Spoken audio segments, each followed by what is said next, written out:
Across the world, people of all backgrounds are affected by blood clots, but not everyone faces the same risks. In this episode, Louise and Dr. Sharma explore how ethnicity can influence blood clotting and what we all need to know. Let's get into it. Hi everybody, I'm here with my very good friend Dr. Aman Sharma, who has been taking us through some of the medical explanations around blood clotting. And I make it my business to find some interesting stories to talk to him about and to bring my own experience. Got some more questions for you. Dr. Absolutely. Sharma, help us out. What I wanted to ask you about today is who gets blood clots? Is there any difference in ethnicity and prevalence? Can you tell us a bit about that? Absolutely. Thank you so much, Louise. Of course, the blood clot related disorders, if we talk about the genetic expression, yes, there is a variance in various ethnicities. So, if we talk about the Factor V Leiden, for instance, it's very common in Caucasians. Which I have, right? Yeah.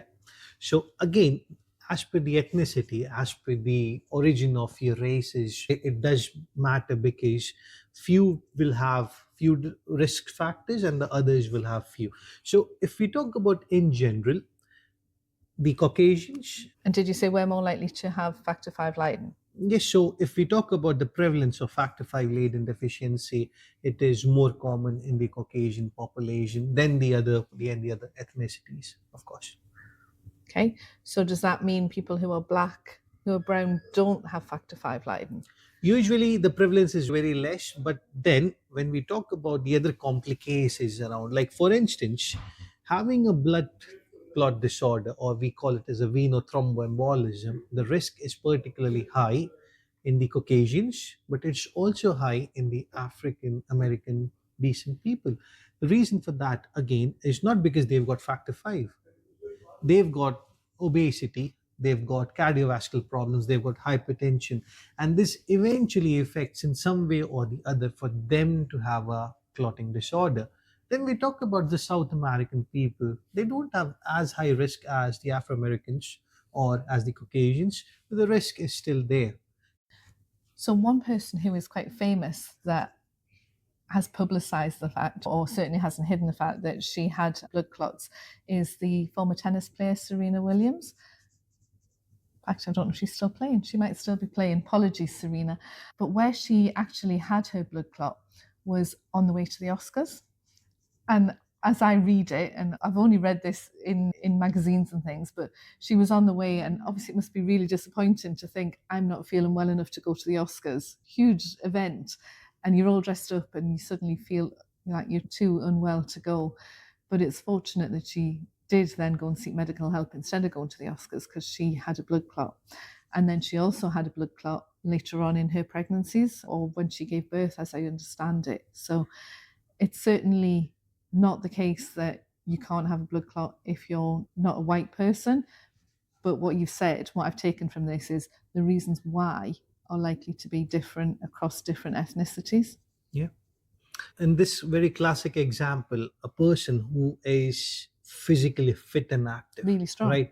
A world champion. And if they can get a pulmonary embolism, anyone else in this world can get it. The only differentiating factor here is, despite she being physically active and this, that, she did not think twice of getting a medical advice on this. She knew that something was not right. She knew she had some symptoms, wasn't very sure what's causing this, what's the disease or pathology, whatever. But she did go and seek medical advice. And that's what we are also trying to promote here. If something is not right, if you've got a chest pain, you've got shortness of breath, dizziness, some part of your body seems to be swollen, you can feel some lumps and bumps anywhere in your body, that is a sign that something is not right. And that's where you should go and seek a proper medical help.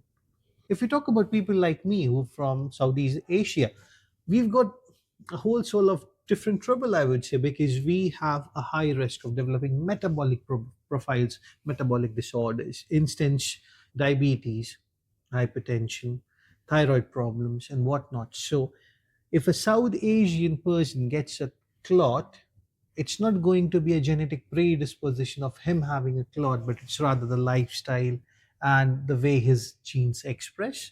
So the treatment would hugely vary which age group you're falling in, which ethnicity you're following in, and do you have diabetes as a comorbidity, as I said in the earlier podcasts. So that would, and we had various studies done in the past which did say that the prevalence of obesity in the American people is generally more as compared to the overall world. But specifically, if we talk about the America itself, the black people, the Afro-Caribbean people, the Afro-American people, they have more risk of these sort of dyslipidemic incidences, as in the cholesterol levels being over and all over the places. So what you're saying is we could all be at risk of having blood clots, but for different reasons. Absolutely. So again, when we're talking specifically of the blood clot, one might have a higher risk, one might have a lesser risk. But again, the genetic predisposition is just a risk factor. What are the other risk factors that we've talked about? Again, lifestyle. That's the first and foremost. The way we eat, the way we drink, the way we smoke, everything essentially plays a lifestyle factor, isn't it? I think also some of the socio-economic effects as well might come into play there. So people who are from more deprived backgrounds Yeah. maybe have been brought up with less health education Yeah. and less nutrition and things like that. So maybe that is also common factor in this. And I'm way out of my comfort zone here, as you might be able to tell. But I think it's really important that we understand who are the types of people who could be affected so that we don't miss anybody out. So I now understand that somebody who is not white is less likely to have Factor V Leiden. That doesn't mean that they're not likely to have clot.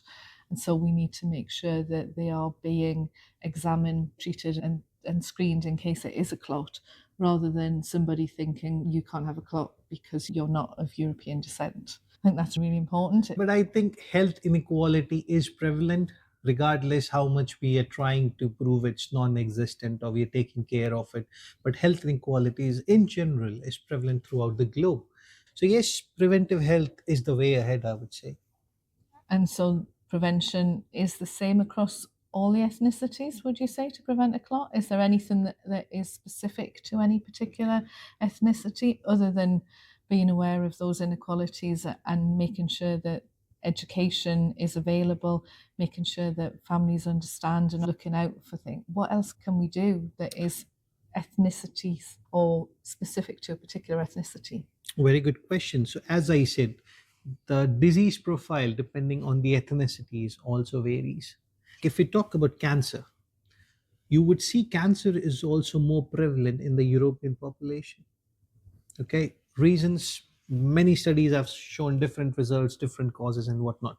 But in general, if you see, okay, that's the case. If you go to Southeast Asia, if you go to India, you've got a different sort of profile. You've got tropical diseases, you've got metabolic disease, especially if we talk about diabetes as the killer. India is the diabetes capital of the world.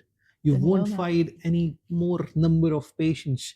And see, we can talk about diabetes in the podcast later to come, but it's just not a specific disease. It's just not a specific ethnicity. It's just not a specific region.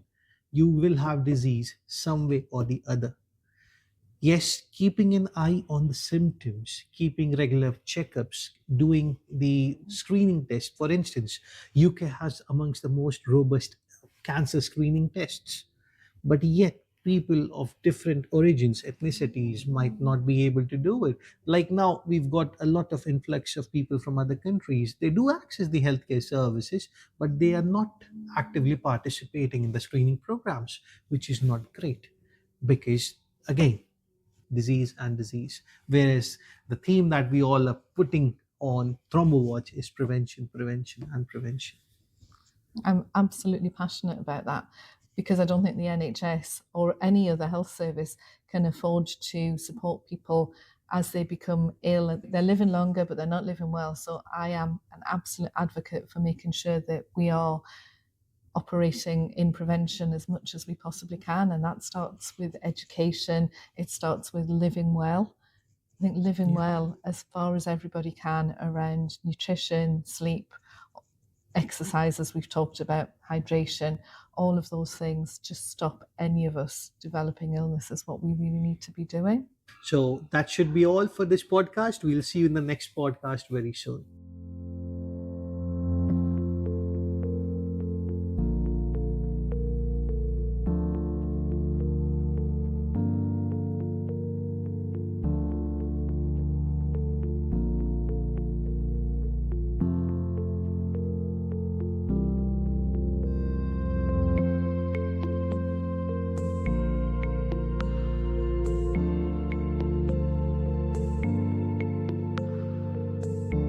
This podcast is for informational purposes only and does not constitute medical, legal, or financial advice. The views expressed are the personal opinions of the Thrombo Watch team. If you think you may have developed a blood clot, please speak to your healthcare provider urgently. Health-related information shared in this podcast, including text, graphics, images, and other material, is intended for educational purposes only and is not a substitute for professional medical advice, diagnosis, or treatment. Always seek the advice of your doctor or another qualified healthcare provider with any questions you may have regarding a medical condition.